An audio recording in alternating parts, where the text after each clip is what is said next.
हरे कृष्णा, राधे राधे। प्यार के दो नाम, राधा और श्याम। अमर प्रेम की सच्ची दास्तां।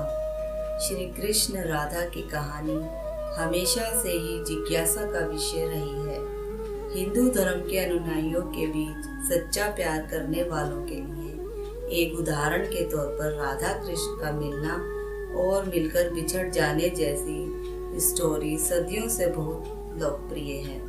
हिंदू धर्म से संबंधित जहाँ अन्य देवी देवता अपने चमत्कारों की वजह से ज्यादा जाने जाते हैं, वहीं भगवान विष्णु के अवतार कृष्ण अपनी रास लीला और प्रेम लीला की वजह से अपने अनुयायियों के बीच अधिक लोकप्रिय रहे हैं। राधा और कृष्ण की अमर प्रेम कहानी की शुरुआत उन दोनों के बचपन से ही हो गई थी, परंतु एक दूसरे के प्रति पूरी तरह समर्पित होने के बाद भी, एक दूसरे से बेइंतहा प्रेम करने के बाद भी वह पति पत्नी नहीं बन पाए, सिर्फ प्रेमी प्रेमिका बनकर ही वह रह गए। कृष्ण ने जहाँ रुक्मिणी से विवाह कर लिया, वहीं इस बीच राधा कहीं गुम हो गई। इसके बारे में कभी कहीं ज्यादा जिक्र सुनाई नहीं पड़ता है, परंतु आज हम आपको राधा कृष्ण और रुक्मिणी के जीवन से जुड़ी कुछ ऐसी ही बातें बताने जा रहे हैं जिनके बारे में शायद आपने पहले कभी सुना होगा। इस बात में कोई संदेह नहीं है कि राधा देवी लक्ष्मी के अवतार के रूप में इस धरती पर जन्मी थी,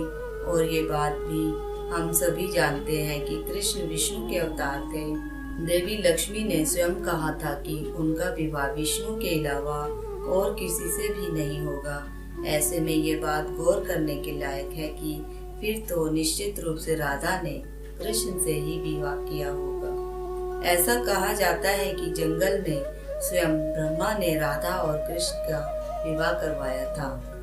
पौराणिक कथाओं के अनुसार कृष्ण ने रुक्मिणी से विवाह किया था, लेकिन यह विवाह क्यों हुआ, इसके बारे में सोचा जाए तो कई सवाल खड़े हो जाते हैं। ऐसा कहा जाता है कि रुक्मिणी राधा की तरह बचपन से श्री कृष्ण को अपना जीवन साथी बनाना चाहती थी, लेकिन उनके भाई ने शिशुपाल से उनका विवाह तय कर चुके थे। ऐसे में रुक्मिणी ने कृष्ण को पत्र लिखकर उनसे कहा कि अगर उनका विवाह कृष्ण से नहीं हुआ तो वह जान दे देंगी। बिना रुक्मिणी से पहले कभी मिले, बिना पहले उन्हें कभी जाने, कृष्ण कैसे और क्यों उनकी जान बचाने के लिए उनसे विवाह करने के लिए राजी हो गए। कृष्ण के इस निर्णय के पीछे कारण यह माना जाता है कि राधा और रुक्मिणी दोनों एक ही थी। रुक्मिणी को राधा का आध्यात्मिक अवतार माना गया है, तभी तो राधा का जिक्र उठता है वहाँ रुक्मिणी का नाम नहीं होता, और जहाँ रुक्मिणी का नाम होता है वहाँ राधा का जिक्र नहीं आता। गर्ग संहिता के अनुसार श्री कृष्ण के पिता उन्हें अक्सर पास के भंडीर ग्राम में ले जाया करते थे।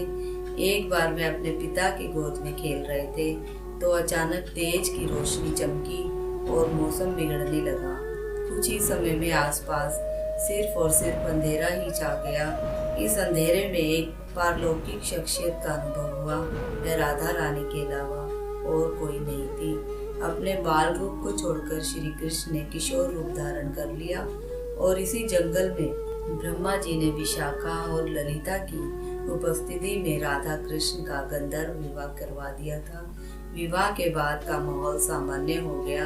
राधा, ब्रह्मा, विशाखा और ललिता सभी अंतर्ध्यान हो गए और कृष्ण वापस अपने बाल रूप में आ गए। एक अन्य पौराणिक कथा के अनुसार जतिला नाम की एक गोपी जावत गांव में रहती थी। योग माया के आदेश अनुसार जतिला के बेटे अभिमन्यु के साथ राधा का विवाह संपन्न हुआ, लेकिन योग माया के प्रभाव की वजह से अभिमन्यु कभी राधा की परछाई तक को छू नहीं पाया था। श्रील प्रभुपाद के शब्दों में राधा कृष्ण के बीच जो प्रेम संबंध था उसे परकिया कहा जाता है।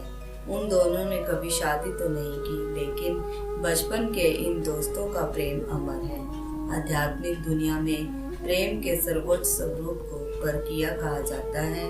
परकिया का अर्थ प्रेम से है, वो प्रेम जो शादी नहीं दोस्ती की निशानी होती है। दोस्तों, अगर आपको मेरी ये कथा पसंद आई हो तो प्लीज़ मेरे चैनल को लाइक शेयर एंड सब्सक्राइब जरूर करें। तो चलिए मेरे साथ महामंत्र का उच्चारण करें। हरे कृष्णा कृष्णा कृष्णा हरे हरे, हरे राम राम राम